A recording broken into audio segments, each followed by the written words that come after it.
కొడుకు కోడలి ఇంట్లో పార్టీ ఉంటే సహాయానికి రావాలనే బాధ్యత లేదా మీకు అంటూ అత్తగారి మీద గట్టిగా కేకలు వేసింది కోడలు. అత్తగారు ఏమీ మాట్లాడకుండా మౌనంగా చూస్తూ నిలబడింది. ఎవరికి బాధ్యతలు నేర్పుతున్నావు కోడలా? పెళ్ళైన 2 నెలలకే కొడుకును దూరం చేశావు. నువ్వు బాధ్యతల గురించి మాట్లాడుతున్నావా? మీ అత్తగారి గురించి ఏం తెలుసని మాట్లాడుతున్నావు అంటూ కోడలిని కడిగి పారేసిన మామగారు. అందరికీ నమస్కారం. తెలుగు వాయిస్ ఛానల్కి స్వాగతం. ఈనాటి మన కథ అత్తగారి ఒప్పందం. కౌసల్య, నేను బయలుదేరుతున్నాను అంటూ వంటగదిలో పని చేసుకుంటున్న భార్యకు వినపడేట్టు చెప్పి ఉదయమే వాకింగ్ బయలుదేరారు జగదీష్ గారు. వస్తున్నా అంటూ కౌసల్య భర్త వెనుకాలే వెళ్ళింది. అంతలోనే ఫోన్ మోగింది. కౌసల్య ఇంటి లోపలికి వచ్చి ఫోన్ లిఫ్ట్ చేయగానే అటు నుండి కోడలి గొంతు. హలో అత్తయ్య, రేపు మీ మనవడి ఫస్ట్ బర్త్డే అత్తయ్య. అందరినీ పిలిచి గ్రాండ్గా సెలబ్రేట్ చేద్దాం అనుకున్నాము. ఉదయమే వచ్చేయండి అత్తయ్య. అయినా నానమ్మ తాతయ్య తొందరగా రాకపోతే ఎలా? ఇదిగోండి మీ కొడుకుతో మాట్లాడండి అంటూ కోడలు సుమ కొడుకుకి ఫోన్ ఇచ్చింది.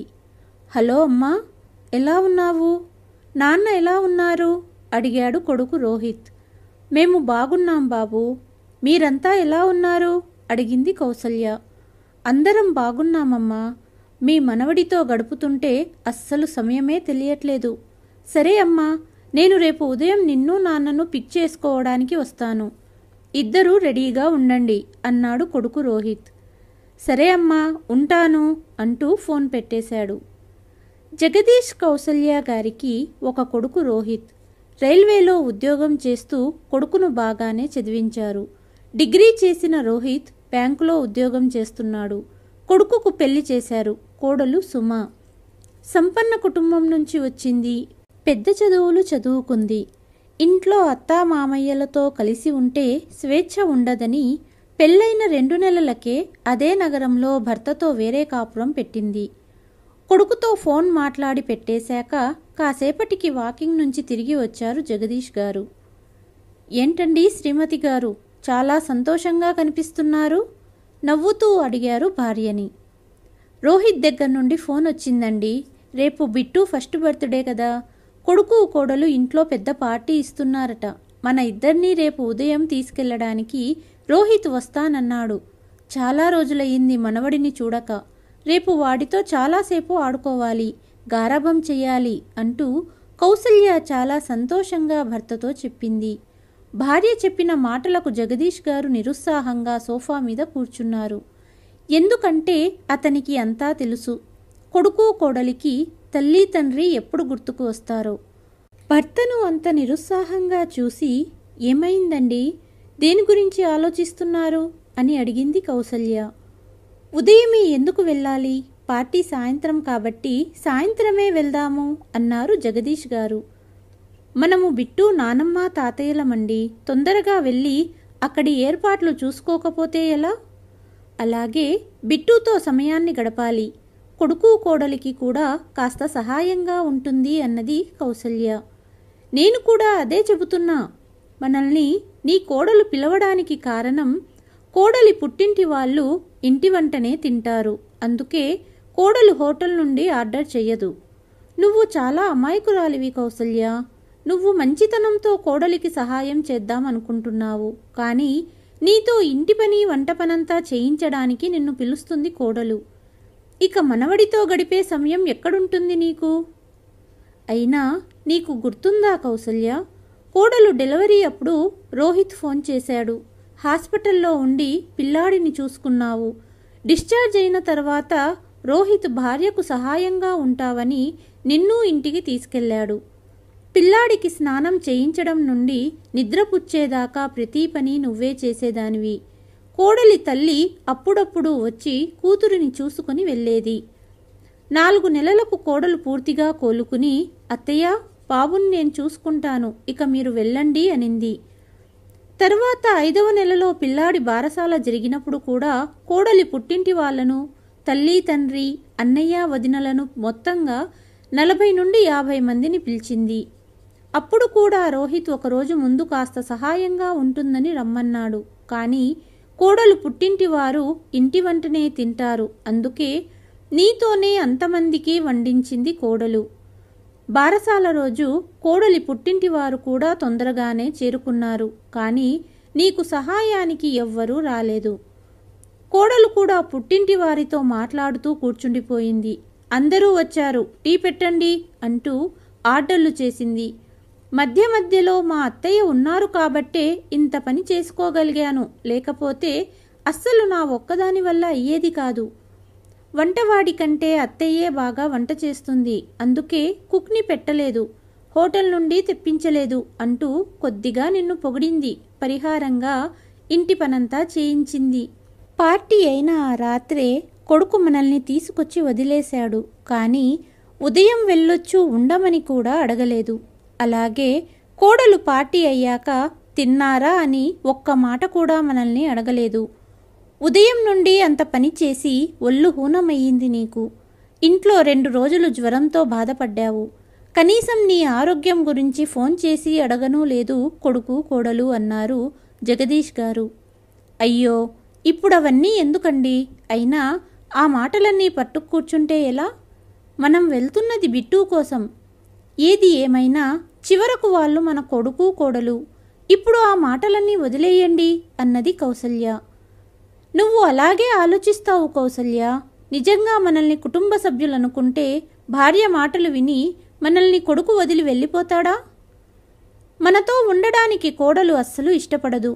అత్తామామలతో కలిసి ఉంటే స్వేచ్ఛగా ఉండలేనని కొడుకును తీసుకుని వెళ్ళిపోయింది.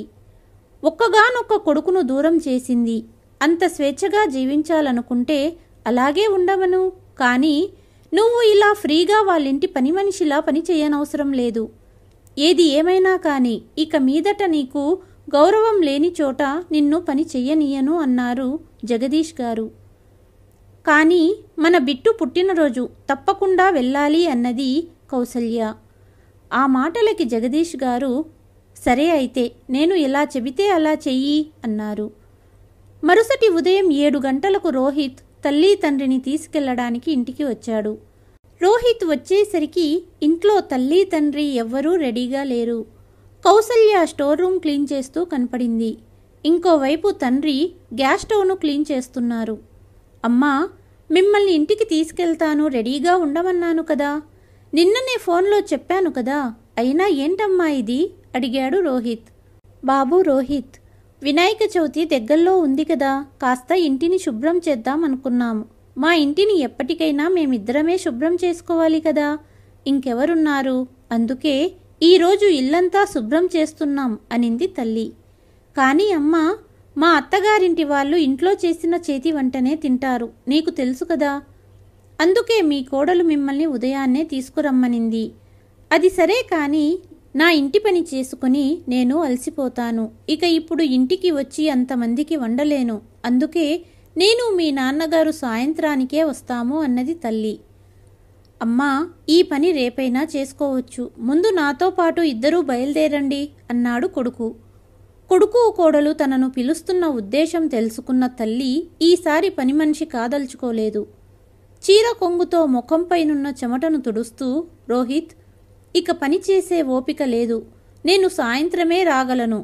అయినా నేనేమన్నా వంట మనిషినా ఇంతమందికి వండి పెట్టడానికి? కోడలికి స్వేచ్ఛగా బ్రతకడం ఇష్టమున్నప్పుడు ఇలాంటి పనులు సొంతంగా తననే చేసుకోమను అని కౌసల్య తిరిగి తన పని చేయడం ప్రారంభించింది. భార్య కొడుకు సంభాషణ వింటూ జగదీష్ గారు లోలోపల నవ్వుతున్నారు. చివరికి నా భార్యకు ఇప్పటికైనా అర్థమైంది అనుకున్నారు. తల్లి మాటలు విని రోహిత్కు కూడా పరిస్థితి అర్థమైంది. వెనక్కి తిరిగి వెళ్ళిపోయాడు. ఇంటికి వెళ్ళాక రోహిత్ భార్య సుమ, అదేంటి మీరు ఒక్కరే వచ్చారేంటి, అత్తయ్య మామయ్యను తీసుకురాలేదా అడిగింది. అమ్మా నాన్న ఇంటిని శుభ్రం చేసుకోవటంలో బిజీగా ఉన్నారు, ఇద్దరూ సాయంత్రమే వస్తామన్నారు. పార్టీ ఏర్పాట్లన్నీ నువ్వు ఒక్కదానివే చెయ్యాలి అన్నాడు రోహిత్. భర్త మాటలు విని సుమకు ఏమి చెయ్యాలో తోచలేదు. ఒక్కసారిగా అంత పని నా వల్ల అవ్వదు, ఇప్పుడెలా? ఇంత తొందరగా కుక్కు కూడా దొరకడం కష్టం. బయటి నుండి భోజనం తెప్పిస్తే అమ్మా వాళ్ళు తినరు. ఇప్పుడిక చేయవలసిన పని గురించి ఆలోచించి సుమ కాళ్ళు చేతులు వణుకుతున్నాయి. ఇప్పుడేం చెయ్యాలని ఆలోచనలో పడింది. మనసులో అత్తగారిని తిట్టుకుంటుంది. కాసేపటికి సుమ తన తల్లికి ఫోన్ చేసి, అమ్మా, సాయంత్రం పార్టీ కోసం ఏర్పాట్లలో నాకు సహాయం కావాలి. నువ్వైనా ఇంటికి రా, లేదా వదినను ఇంటికి పంపించు అని అడిగింది. కానీ సుమ, నేను బయటికి వెళ్ళాలి, మీ వదిన ఇక్కడే ఉంది అంటూ కోడలికి ఫోన్ ఇచ్చింది సుమా తల్లి. అత్తయ్య ఫోన్ సంభాషణ విన్న కోడలు, సుమా, అంత పని నేను చెయ్యలేను, ఎవరైనా పని మనిషిని పెట్టుకో అనింది. తిరిగి సుమ మళ్ళీ అత్తగారికి ఫోన్ చేసింది. కానీ ఈసారి అత్తగారు కూడా ఫోన్ లిఫ్ట్ చేయలేదు. ఎందుకంటే కోడలు తనను కేవలం పని మనిషిలా ఉపయోగించుకుంటుందే తప్ప అత్తయ్యలా గౌరవం ఇవ్వట్లేదు అని కౌసల్యకు కూడా బాగా తెలిసొచ్చింది. ఇక దారి లేక సుమ వంటింట్లోకి వెళ్ళి సాయంత్రానికి పనంతా చేసుకుంది. పని చేసి చేసి సాయంత్రానికంతా అలసిపోయింది. నిజానికి అత్తయ్య గారికి వంట పని అప్పచెప్పి, అలాగే మామయ్యకు బాబును అప్పచెప్పి తను బ్యూటీ పార్లర్ వెళ్ళాలనుకుంది. కానీ వీలు పడలేదు. సాయంత్రం అయ్యింది. మెల్లగా గెస్ట్లందరూ వస్తున్నారు. కానీ ఇంకా సుమ బట్టలు కూడా చేంజ్ చేసుకోలేదు. సాయంత్రం పార్టీ సమయానికి జగదీష్ గారు మరియు కౌసల్య వచ్చారు. కానీ కోడలు సుమ వాళ్లతో మాట్లాడలేదు. జగదీష్ దంపతులు ఏమీ బాధపడలేదు. ఎందుకంటే ఇద్దరికీ ముందుగానే కోడలి వ్యవహారం తెలుసు కాబట్టి వాళ్లకు పెద్ద తేడా అనిపించలేదు. పార్టీ ముగిశాక కొడుకు తమను ఇంటి వద్ద డ్రాప్ చేస్తాడు అనుకున్నారు జగదీష్ దంపతులు. కానీ తల్లి తండ్రి సహాయానికి రాలేదని కొడుకు కోపంగానే ఉన్నాడు. ఇద్దరూ తిరిగి ఇంటికొచ్చేశారు. రోజులు గడుస్తున్నాయి. కొడుకు కోడలు ఫోన్ కూడా చేయట్లేదు. ఎప్పుడైనా మనవడి కోసం కౌసల్య గారు కొడుకుకు ఫోన్ చేసేది. తరువాతి 2 నెలలకు కొడుకు కోడలి యానివర్సరీ సందర్భంగా ఈవినింగ్ పార్టీ సెలబ్రేట్ చేస్తున్నారు. ఈసారి కోడలు మళ్ళీ అత్తయ్య గారికి ఫోన్ చేసి రమ్మనింది. కానీ అదే రోజు వరలక్ష్మి వ్రతం కావడంతో ఉదయం పూజ చేసుకుని సాయంత్రానికి వస్తానన్నారు కౌసల్య గారు. ఆ రోజు కోడలికి అర్థమయ్యింది అత్తగారు కావాలనే తిరస్కరిస్తున్నారు అని. మరుసటి రోజు సాయంత్రం పార్టీకి వెళ్లి తిరిగొచ్చారు జగదీష్ దంపతులు. పార్టీ ఏర్పాట్లన్నీ సుమ ఒక్కతే చూసుకుంది. అందరూ వెళ్ళిపోయాక మీ అమ్మ కావాలనే పని చేయవలసి వస్తుందని ఉదయం రాలేదు అన్నది సుమ భర్తతో. మరుసటి రోజు కోపంగా భర్తతో అత్తామామయ్యల ఇంటికి వచ్చింది. కొడుకు కోడలి ఇంట్లో పార్టీ ఉంటే సహాయానికి రావాలనే బాధ్యత లేదా మీకు అంటూ అత్తగారి మీద గట్టిగా కేకలు వేసింది. కౌసల్య ఏమీ మాట్లాడకుండా మౌనంగా చూస్తూ నిలబడింది. ఎవరికి బాధ్యతలు నేర్పుతున్నావు కోడలా? పెళ్ళైన 2 నెలలకే కొడుకును దూరం చేశావు. నువ్వు బాధ్యతల గురించి మాట్లాడుతున్నావా? మీ అత్తగారి గురించి ఏం తెలుసని మాట్లాడుతున్నావు అంటుండగానే ఎల్లప్పుడూ మీ భార్యను వెనకేసుకురాకండి అంటూ మామగారితో గట్టిగా అన్నది. అప్పుడు జగదీష్ గారు కౌసల్య పెళ్లి చేసుకుని ఇంటి పెద్ద కోడలుగా అడుగుపెట్టింది. ఇంట్లో 2 ఆడపడుచులు, ఒక మరిది, అత్తయ్య, మామయ్య, మొత్తంగా 8 మంది కలిసి ఉన్న కుటుంబంలో అడుగుపెట్టింది కౌసల్య. అత్తామామల సేవలు చేస్తూ రోజంతా ఇంటి పనులు తను ఒక్కతే చేసేది. అప్పటికే వృద్ధులైన నా తల్లి తండ్రికి సమయానికి భోజనం, మందులు అందిస్తూ క్షణం తీరిక లేకుండా గడిపేది. పెళ్ళైన 2 సంవత్సరాలకి రోహిత్ పుట్టాడు. కొడుకును చూసుకుంటూ ఇంటి బాధ్యతలను చూసుకోవటం ఎంత కష్టమైనా ఏనాడు నాకు చెప్పుకోలేదు. ఆడపడుచుల పెళ్లిళ్ళు చేశాము. తమ్ముడిని చదివించి ఉద్యోగం వచ్చాక పెళ్లి చేశాము. ఇలా బాధ్యతగా కుటుంబాన్ని నడిపిన అత్తయ్యకు బాధ్యతలు నేర్పిస్తున్నావా? అత్తయ్య మంచితనాన్ని ఉపయోగించుకుని కేవలం నీ అవసరాలకు ఇంటికి పిలుస్తున్నావు. ఎప్పుడైనా 4 రోజులు మమ్మల్ని మీ ఇంటికి పిలిచారా? మనవడితో ఆడుకోవాలని, వాడితో సమయాన్ని గడపాలని మాకు ఉండదా? కేవలం పని ఉన్నప్పుడే ఫోన్లు చేస్తారు. అయినా మీ అత్తగారు ఏమన్నా నీతో ఒప్పందం కుదుర్చుకుందా నీ ఇంట్లో పార్టీ ఉన్నప్పుడంతా పని చేస్తానని అంటూ కొడుకును కోడలిని కడిగేశారు జగదీష్ గారు. మామగారి మాటలకు ఏమి సమాధానం ఇవ్వాలో తెలియక తమ ఇంటికి వెనుదిరిగారు కొడుకు కోడలు. అప్పటి నుండి ఇంట్లో ఏదన్నా పార్టీ ఉంటే కుక్కుని పిలిపించేది. మిగతా పని తను సొంతంగా చేసుకునేది సుమ. వారానికి 2 రోజులు మనవడిని నానమ్మ తాతయ్యల వద్దకు తీసుకొచ్చేవాడు కొడుకు. కథ కనుక నచ్చినట్లయితే please like, share and subscribe to కలియుగం కథలు. మరి ఒక కథతో మళ్ళీ మీ ముందుకు వస్తాను. అంతవరకు సెలవు.